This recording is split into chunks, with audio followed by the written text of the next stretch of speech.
อัปเดตฝนฟ้าอากาศในช่วงตอนแรงหาดึกของวันที่29พฤษภาคม2026จนหอดวันที่30พฤษภาคม2026มาเบิ่งในช่วงตอนแรงหาดึกของวันที่29ฝนนี่จะตกอยู่หลายพื้นที่ทางภาคเหนือภาคกลางและภาคใต้มาเบิ่งในช่วงแรงหาค่ำนี่ฝนจะตกอยู่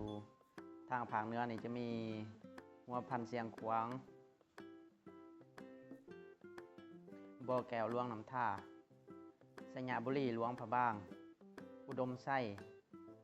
และก็ผงสาลีนี่จะตกอยู่ทางตอนเหนืออยู่ทางเมืองยอดอูเมืองผงสาลี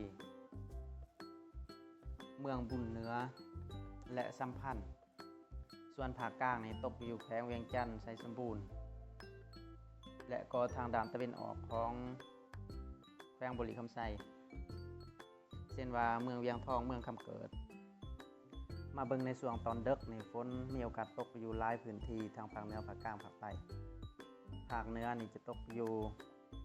บ่อแก้วหลวงน้ำท่าสัญญาบุรีหลวงพระบางอุดมไส้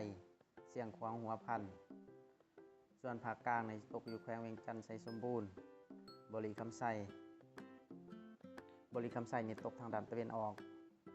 ส่วนภาคใต้นี่อยู่สารวันเซกองอัตตปือและบางพื้นที่ของจำปาสัก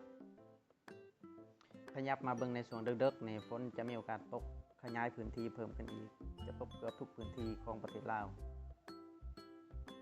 มาเบิ่งในตอนเสาร์ของวันที่30พฤษภาคมอยู่ทางภาคเหนือนี่ฝนยังสืบต่อตกและก็บางพื้นที่ของภาคกลางเช่นว่าแขวงเวียงจันทร์นครหลวงเวียงจันทร์ไสสมบูรณ์บุรีคำไสและก็ทางด้านตะวันตกของคำมวลเช่นว่าอยู่ท่าแขกหนองบกส่วนอยู่ทางภาคใต้มีโอกาสตกอยู่ทางแขวงจำปาสักอยู่ทางเมืองมุลประโมกเมืองโค้งเมืองสุขุมาเมืองปทุมพรทางภาคเหนือนี่ฝนจะสืบต่อตกจนหอดเที่ยงรวมทางบางพื้นที่ของภาคกลางเช่นว่าแขวงเวียงจันทร์นครหลวงเวียงจันทร์ไสสมบูรณ์และบุรีคำไสมาเบิ่งในช่วงบ่าย5 ค่ำนี่ทางภาคเหนือนี่แม่นสืบต่อตกส่วนภาคกลางนี่มีแขวงเวียงจันทร์ไสสมบูรณ์ส่วนทางภาคใต้นี่จะตกอยู่สารวันเซกองอัตตปือและบางพื้นที่ของจำปาสัก